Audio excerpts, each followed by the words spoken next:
Is the U.S. in or out of the global agreement to address climate change? Right now, we are awaiting President Trump's decision, which he is expected to announce 3 p.m. Eastern Time today. Good morning. Welcome to Happening Now on this Thursday. I'm John Scott. And I'm Heather Childers in for Jenna Lee again. You know, it could be maybe one of the most anticipated, most watched announcements of his presidency. Do you think so? He likes to keep us guessing. Yeah. Whether or not, in fact, to stick with the Paris Accord and the U.S. pledge to nearly 200 other countries to reduce pollution. Any decision on the Paris climate deal, Mr. President? Very soon. Are you leaning towards getting out? Yeah, you're going to find out very soon. Very soon. All of this, as we learn, former FBI Director James Comey is set to testify before senators about the Russia investigation and his claim that the president asked him to back off. Let's get the latest from our chief White House correspondent, John Roberts, who's live on the North Lawn right now. John? John, good morning to you. James Comey, the former FBI director, expected to testify before the Senate Intelligence Committee as soon as next week. We're told that Comey has been running by his testimony with the special prosecutor Robert Mueller to ensure that there's no conflict between what Comey might say in Congress there under oath before the Senate Intelligence Committee and the investigation that Robert Mueller is conducting into what influence, if any, Russia was trying to exact on the American election. On the House side of things are starting to move pretty quickly. Subpoenas have been sent to the FBI, the CIA, and the NSA requesting documents on Susan Rice, the former national security advisor in the Obama White House, John Brennan, the former CIA director, and Samantha Power, who was the ambassador to the United Nations under President Obama. Power has never been mentioned until now in connection with the investigation, but Intelligence Committee Chairman Devin Nunes believes that she had significant involvement in the unmasking of members of the Trump campaign from intelligence documents. The ranking member, by the way, Adam Schiff, has set out his own set of subpoenas. They include to Lieutenant General Michael Flynn, the former national security advisor, as well as Michael Cohen, who is a personal attorney to President Trump. And this afternoon, we are going to, as you mentioned, find out what President Trump is going to do on the Paris Climate Accord. 3 o'clock in the Rose Garden, he will announce his decision. He spent many months talking to people on both sides of this issue. There you see him speaking with members of the G7. Climate change was a big topic of the conversation in Sicily, Italy last week. And competing factions here at the White House, some of whom would like to see the president stay in, and a lot who would like to see the president get out. On the get out side is David Bossie, the former deputy campaign manager and Fox News contributor who spoke just a little while ago here on Fox News. Listen here. I think President Trump is going to get out of this Paris Accord and decide to put American jobs, American workers, and the American economy first and create new agreements with the world. Now, in terms of the options that the president has for getting out, he does have a number of them. I mean, he could have a wholesale withdrawal from the Paris Climate Accord and everything else associated with it, or he could do a kind of piecemeal, withdraw from some things but stay in the overall framework of the accord. We're told that he is still deliberating exactly what to do, John, but we'll find out in about 4 hours' time. John Roberts, our chief White House correspondent. Yeah, it's going to be an interesting day. Thank you, John. As always. Yes. So we're watching for the testimony of former FBI Director James Comey before the Senate Intelligence Committee. That could happen next week. It would be Mr. Comey's first public comments on the Russia investigation and his claim that President Trump asked him to back off since his firing last month. And one former CIA director says that could be a big problem. Clearly, when the president urges the FBI director not to continue an investigation, there's no question that it smacks of obstruction. Let's bring in Joe Trippi, former campaign manager for Howard Dean and a Fox News contributor. Josh Holmes is former chief of staff to Senator Mitch McConnell. Thanks, both of you guys, for being here. Joe, are you convinced that there's going to be, solid evidence that this is some kind of obstruction of justice by the White House? Well, I don't know if there'll be solid evidence, but I think Comey's testimony, if it is that he was asked to, could you let Flynn go, that kind of testimony that we're hearing is potentially what he's going to say. If he says that, it just says to me that you're going to see this investigation and the consequences hang over this White House probably for years. I mean, all through the 2018 election for sure, and probably beyond. It's not going to go away if that's Comey's testimony. A law professor named F.H. Buckley has written a piece for FoxNews.com that I saw this morning, and I wanted to read you part of it. He says the best evidence that Trump wasn't pressuring Comey is that he didn't resign. However else we might be divided, we can all agree that Trump shouldn't have fired Comey on May 9th. He should have done so on January 20th. This was, after all, what the Democrats had wanted. And the piece goes on from there. Josh, what do you think about that? Well, look, all that's rearview mirror, right? He didn't fire him when he first got in office, and he fired him when he did. The question is, what is the significance of the Comey testimony next week? And, my take is not much. We already know exactly what it is that the former FBI director is going to say. He leaked it out, or his allies leaked it out in the front pages of every newspaper in the English-speaking world, basically every day since he's no longer been at the FBI. And so the question that I ask is, how consequential is this open testimony going to be? And I think the conclusion has to be not very much. Hillary Clinton, I suppose, would call it a nothing burger, Joe. So far, I mean, Democrats seem to be, they're talking about recapturing Congress in 2018 as in part as a result of what comes out of this Russia investigation and the testimony of James Comey. Do you see it being politically that consequential? I think there's absolutely been political consequences to this. It's knocked the president's agenda off the front pages. He's talking more about Russia, tweeting more about it.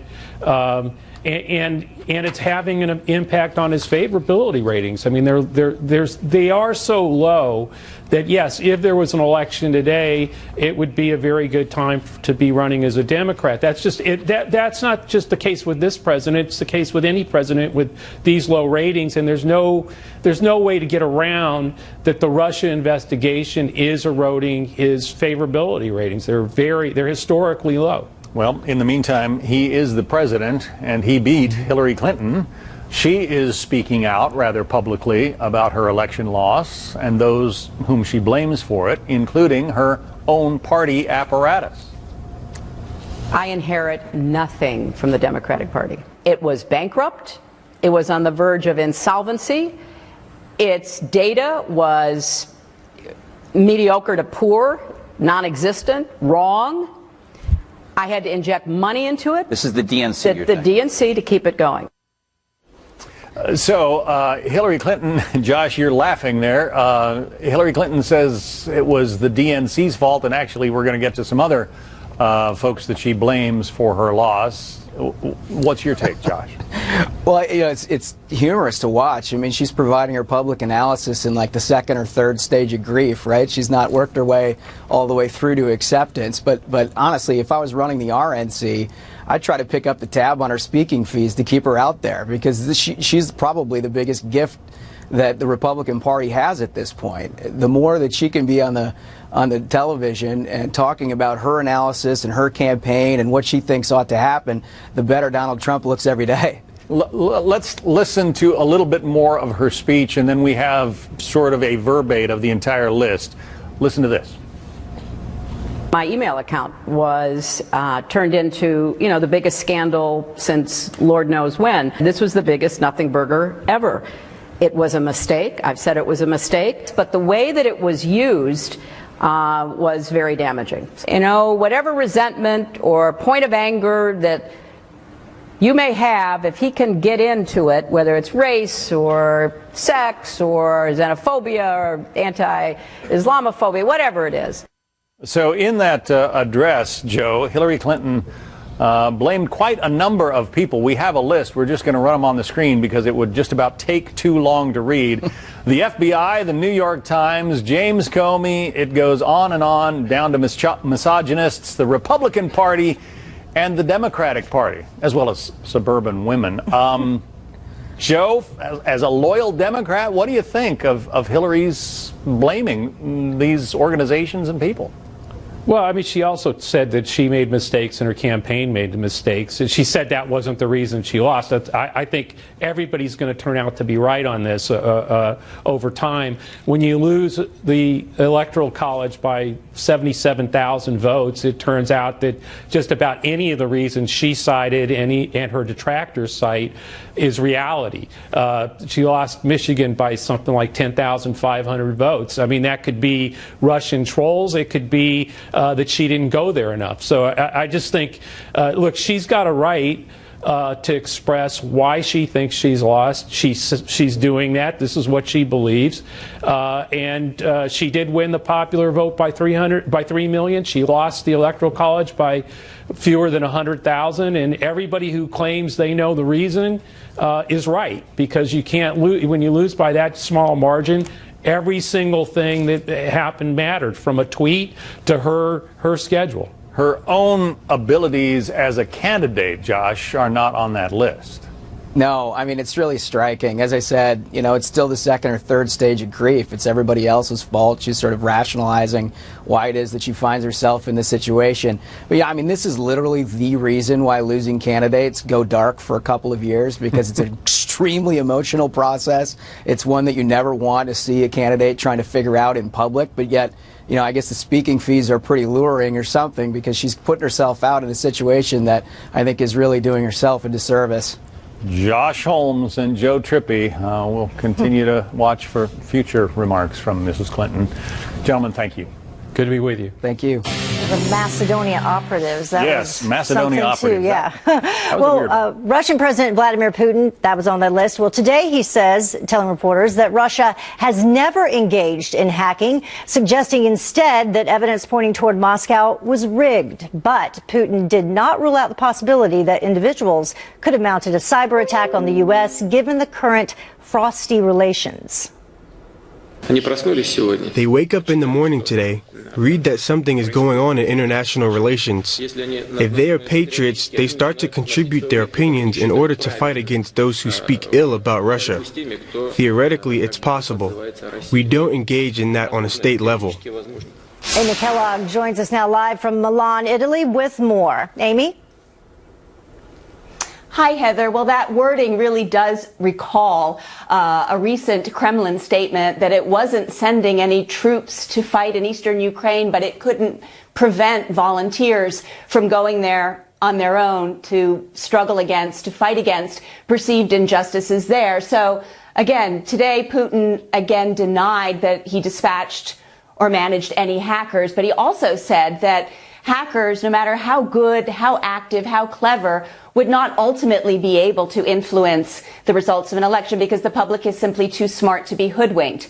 Now, Vladimir Vladimirovich Putin, speaking at the St. Petersburg Economic Forum today, fielded questions about a number of other topics as well, things he's been asked about before. He said Russophobia has to do with the end of a, quote, unipolar world, in other words, U.S. dominance, and those who don't like, quote, multipolarism will naturally lash out at Russia. President Putin repeated his fierce opposition to NATO expansion into Eastern Europe, Russia's western borders, but then raised a new issue, that reaction to North Korea's saber rattling is also becoming a thorn in Russia's side. A very serious and alarming process is happening. Elements of anti-missile systems appear on Alaska and South Korea. Should we not pay attention to it, as in the western part of Russia? Of course not. We are thinking about how to respond to those challenges. This is a challenge for us. So Putin really does think that missile defense is, Heather, an act of aggression against Russia. And he said today that even if North Korea were to get rid of its nuclear program altogether tomorrow, that the U.S. would continue to build missile defense systems simply under another pretext. Heather. Amy Kellogg, live for us. Thank you, Amy. So, former FBI Director James Comey is ready to clear the air with Congress on claims the president pushed him to drop a probe of Michael Flynn. Fox News anchor Greg Jarrett joins us next with a look ahead to Comey's upcoming testimony. First, though, here is former State Department spokeswoman Marie Harf. We want people to be cooperative here. I also want the Trump team to be cooperative. Welcome back. Former FBI Director James Comey set to testify again before a Senate panel as early as next week and is expected to tell lawmakers that the president asked him to back off the investigation into Michael Flynn and his ties to Russia. The Trump administration denies that claim and says that the real story is the unmasking of Flynn's name. But former State Department spokeswoman Marie Harf says that there's much more to it. Here's what she had to say earlier on America's Newsroom. It is true that consumers of intelligence sometimes do have a reason to have names unmasked, but the congressman is absolutely right in that every 5 years or so we have a debate about intelligence and particularly looking at American citizens. And that's a debate that he was part of in Congress and that I'm confident we will have again. It's not limited to the Obama administration. So we want people to be cooperative here. I also want the Trump team to be cooperative. And the reports over the last few days that his lawyer won't cooperate with the subpoenas, that Mike Flynn is not willing to cooperate, that I think is problematic. And when the Trump team says we want to get to the facts here, their people need to play a role in that too. So here's the thing. We are learning that Flynn has agreed to turn over some documents related to the investigation after originally invoking his Fifth Amendment right against self-incrimination. Greg Jarrett is an attorney and a Fox News anchor, and he's here to explain all of this for us. So let's begin with the president's words to Comey. And in that February meeting, could they constitute obstruction of justice? Depends entirely, Heather, on what the president said in the meeting. Comey wrote a memo memorializing the conversation, gave it to a couple of colleagues who then read it to a reporter, and the memo allegedly quoted Trump as saying, "I hope you can let this go." Well, hoping that someone will be cleared is not the same thing as directing and ordering them to end an investigation or clear somebody. It's an aspirational expression, hoping events will turn out well for Michael Flynn. You know, it's kind of like, I hope it doesn't rain tomorrow. So if that's what Comey's testimony is, it probably is not obstruction. So legally, speaking of that, what does the obstruction of justice statute require legally?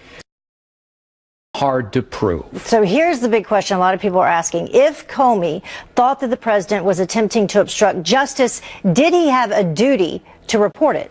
Absolutely. In fact, under the law, Comey is required to immediately inform his superiors at the Department of Justice. Failure to do so is actually a crime in and of itself. It's called misprision of felony. So Comey is surely going to be asked by the senators, did you notify anybody at DOJ? We don't know the answer, but there's been a reporting that he has done so, which may suggest he thought, well, the president's language may have been troubling, but I didn't think it rose to the level of obstruction of justice. To elliptical language. Yeah, elliptical language. Greg well, that's how he talks. That's good, yeah. In very vague, broad, ambiguous, elliptical language. That ain't obstruction. All right. Greg Jarrett, thank you very much for breaking it down for us. Okay. John? A gun club sues Katie Couric, claiming her documentary used dishonest video editing to make them look bad on gun control. You'll hear what the judge decided.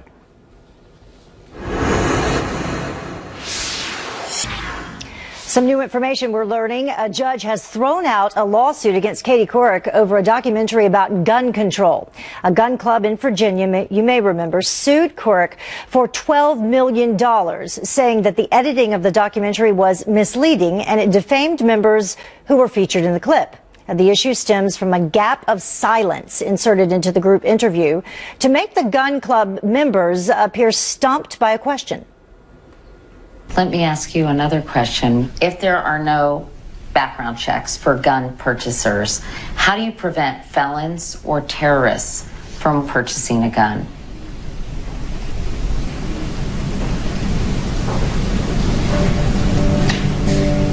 The pause. Well, the judge decided that the interview scene was not false and dismissed the lawsuit. Among the biggest issues facing President Trump and his administration, North Korea's nuclear ambitions. That rogue regime continues to conduct missile tests and threats to develop a nuclear warhead. One former Pentagon official says history may be repeating itself.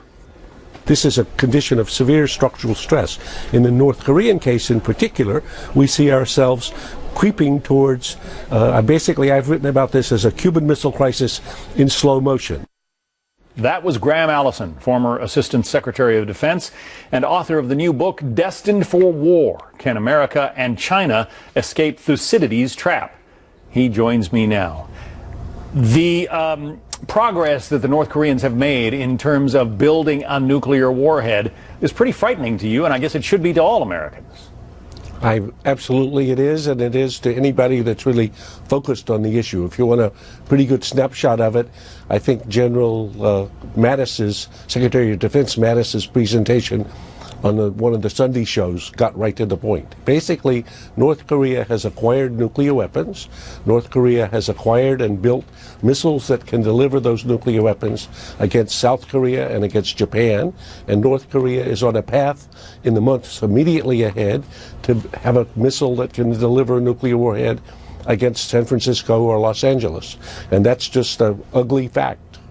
Based on the title of your book, one has to wonder if there were some kind of preventive strike by the United States on the North, would China stay out of it?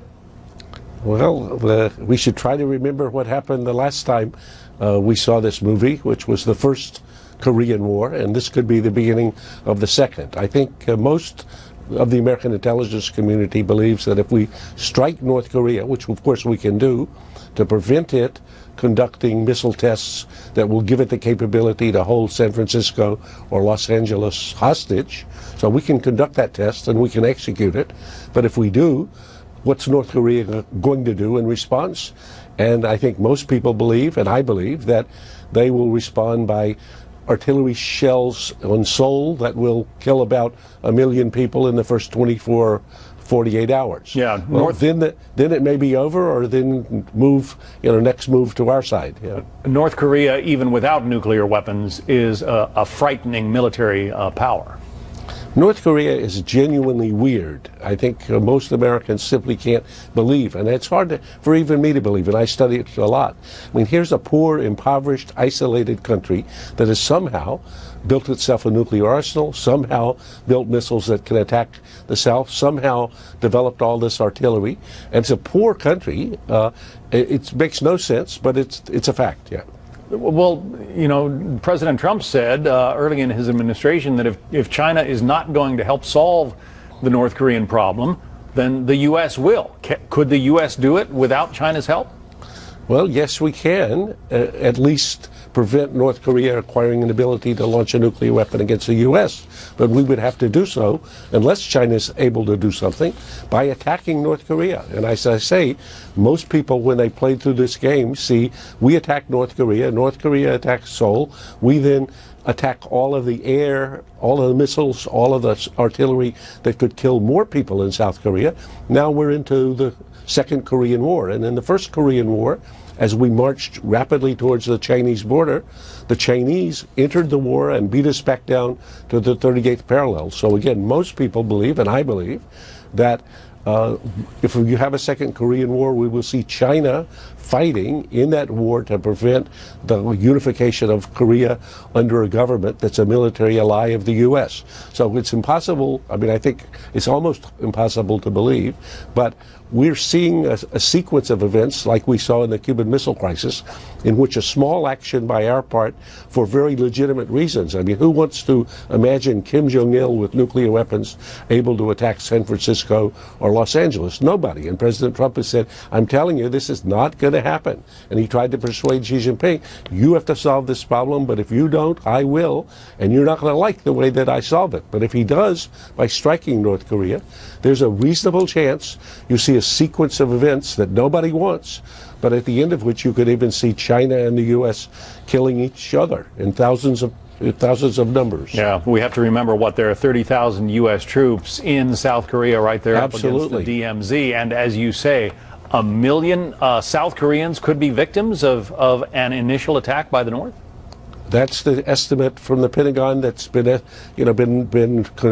reviewed and examined for now the past 15 years as we've come up to a couple of these other crossroads earlier. And the hard fact is, and President Trump points this out, each president, when he's come up to the edge of it, has basically kicked the can down the road. He says he's not going to do that. And the can keeps getting more dangerous. Unfortunately, and maybe even in the next step, a capability to attack San Francisco or Los Angeles with nuclear weapons. Sobering stuff. Graham Allison, thanks very much for sharing your thoughts with us this morning. Thanks for having me. Well, the Veteran Affairs Department is still trying to recover after investigations uncovered systematic failures at VA facilities nationwide. What the man charged with implementing change is now saying, and we'll also hear from a wounded war hero on what he thinks should happen next. Plus,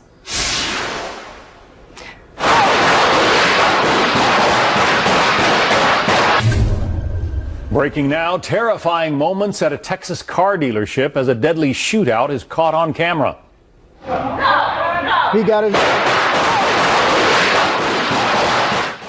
Police releasing this video showing customers and employees running for their lives as bullets fly.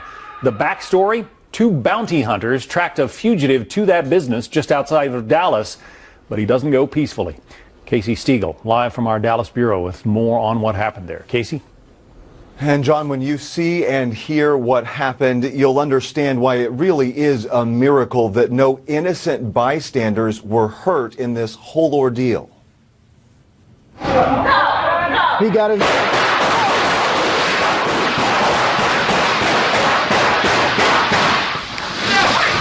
Wow. Cops say about 20 shots were fired in 6 seconds. Investigators tell us that a suspect wanted on a felony drug charge out of Minnesota was inside that Nissan car dealership. See the right-hand side of your screen? The 2 men approaching the glass office there in a second with their weapons drawn. Those are the bounty hunters trying to nab their guy. Then before you can blink, a gun battle breaks out. What's the address of the emergency? Yes, in Greenville, at the Nissan dealership. There's been a shooting. I'm hiding in the bathroom. Please hurry. You can imagine the fear. People had no idea what was going on. Both bounty hunters and the suspect were killed. 3 people total. And now questions are being raised about whether the men, who were employed by a company called FNG Security and Investigations, behaved responsibly and what exactly they said to get inside that business. We did not give them permission, but we also didn't tell them they had to leave. We were told they were federal agents, and so we didn't. That is the owner of the car dealership there. The men's boss contradicts what he is saying, saying that his employees would have never misrepresented themselves and falsely identified themselves as federal agents. But this investigation is ongoing. Police looking into how they got access to the dealership, what they said, and what led up to those gunshots, John. So both of the pursuers and the pursued, all 3 of them, are dead. What a story. Casey Stiegel. Casey, stay on it. Thanks. Well, the head of the Veteran Affairs Department giving an assessment on its condition years after scandal rocked the agency over reports of excessive wait times. Some veterans even dying while waiting to receive medical care. VA Secretary David Shulkin giving a White House briefing yesterday and saying that the department has made some improvements but still has a long way to go. What I think the wait time showed us is that VA can't do this alone. We have to work with the private sector. Currently, right now, we're about 1/3 of all veterans are getting care outside of VA. I'm looking to build an integrated system of the very best of VA and the strength in VA and the best of the private sector to make one system work for veterans.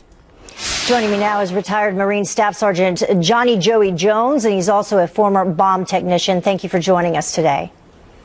Absolutely. Thank you for having me. So you know firsthand, during your last tour in Afghanistan, you lost both of your legs above the knee. And so you know how the VA works or doesn't work. Can you share with us a recent personal experience that you've had? Absolutely. And to preface this, I actually worked for the House Veterans Affairs Committee for a little over a year after my recovery, so I've seen it from both sides, or actually all sides, the nonprofit side as a patient and also as someone trying to fix the problem. And to kind of bring to light the boots on the ground, if you will, issues at the VA, you know, I recently had to do an intake screening at my local VA here in south of Atlanta in Georgia. And all the same problems that were there when I worked on the House Veterans Affairs Committee in 2010 seemed evident at this small clinic. Things like communication, accountability, and culture. Those are the true problems. I respect Secretary Shulkin. I appreciate his 13 points of places that need urgent and immediate attention, but quite honestly, those are symptoms. The cure for this problem is to change how the VA communicates, make people accountable, and actually change the culture, why people work there, and how they're compensated and rewarded for performance, not just being on the job for a certain amount of time. So how do you change the communication, though? How can you make that better, in your opinion? Well, for example, I sat down with a nurse and went through a screening where she asked me a group of questions. She actually gave me a PTSD screening, they called it, which was 4 questions. I had to ask her to repeat 4 times because I truly could not understand her. And that's not a remark against her accent. It's to say if this is the person who's the gatekeeper of screening people, they should be able to speak and communicate with anyone well. From there, I was sat down in front of a doctor who asked me almost the exact same questions. All of these questions, mind you, are readily available in my medical record. Things like any surgeries. Yeah. I don't know if he's asking me, have I had any surgeries ever recently, since the last time I've been at the VA, any surgeries coming up. I literally had to ask him to use complete sentences. So there's multiple communication problems, mainly communication between the VA and the patient. Trying to get an appointment scheduled for me was pulling teeth, exactly. And then how they communicate with various entities within the VA, how they communicate with each other, and most importantly, how they communicate with any and everyone treating that patient. Yeah, we've heard about the wait times. You mentioned PTSD just briefly. You lost your childhood best friend to PTSD-related suicide back in 2012. He spoke a little bit about that. Do you think that we're doing enough in that area? I think that the biggest problem we have with PTSD right now is that the pendulum swings both ways. For the longest time, we would not recognize it. Now that we do, it's almost a catch-all. It's a misnomer. We're not finding the actual root of problems that veterans are suffering from. I think this right here is the biggest problem. Comparing yourself to 330 million Americans as they put themselves on Facebook and feeling like a failure. Some of that might be PTSD. Some of it might be classical depression and anxiety and other psychological problems. They're just simply not preparing veterans to transfer into the civilian sector. And I think all of that has to be a part of the conversation. Simply finding the right medication or allowing for the right benefit, that doesn't fix anyone, and that's our biggest problem. Yeah, 20 veterans taking their lives each day on average. We have to do something about it. Thank you so much for joining us, and we appreciate you sharing your personal experiences as well. Absolutely. Thanks for having me on. And thanks for your service as well. Absolutely. A White House staff shakeup has been one of the top stories floating around in recent weeks, but Press Secretary Sean Spicer is still on the job. So what is the media's obsession with staffing changes at 1600 Pennsylvania? Well, according to the mainstream media, White House Press Secretary Sean Spicer was out of a job weeks ago with reports that he was going to be fired or demoted. But the resignation of the communications director, that just added fuel to the fire. But as we know, Spicer is still at the podium, despite the media's fixation on failure. The departure of Michael Duffy signaled some kind of broader reorganization in the West Wing. Obviously, we're hearing that there are campaigns, according to David Bossie might be returning, that there's a war room that is setting up to deal with election reservations. I don't think so. I think the president is very pleased with his team, and he has a robust agenda, as I've just outlined, that he looks forward to working with Congress to get done to achieve results for the American people. Howard Kurtz is a Fox News media analyst and host of Media Buzz here on the Fox News channel. He joins us to talk a little bit more about all this. Thank you for joining us. Hi, Heather. So why is the media, or the mainstream media at least, so obsessed with these shake-up stories? Very good question. I mean, it's a minor miracle that Sean Spicer walked out the other day because at the least the press kept telling us he wasn't going to do the briefings anymore if indeed he held on to his job. As recently as yesterday, MSNBC and others saying Reince Priebus could be replaced. There's been at least 8 or 9 waves of that. I've lost track. Remember when Steve Bannon was supposed to be toast because of his feud with Jared Kushner? He's still part of the inner circle. Look, these stories are fun, they're gossipy, they're juicy, and they're a lot easier for the media than dissecting the intricacies of the climate change treaty. Here's what Kellyanne Conway had to say. She was on Fox and Friends on Tuesday, and this is what she had to say about it. I went back and looked at some of my notes. The very first time I was ever asked about somebody being pushed out of the White House was January 23rd. We had been here for 3 whole days. And so there's been a story a minute about that. It's easier to cover that than, I guess, learning the finer points of healthcare reform and tax reform and infrastructure and ISIS in retreat. That goes to what you were just saying. You know, instead of speaking about the issues, it's easier to talk about these non-stories.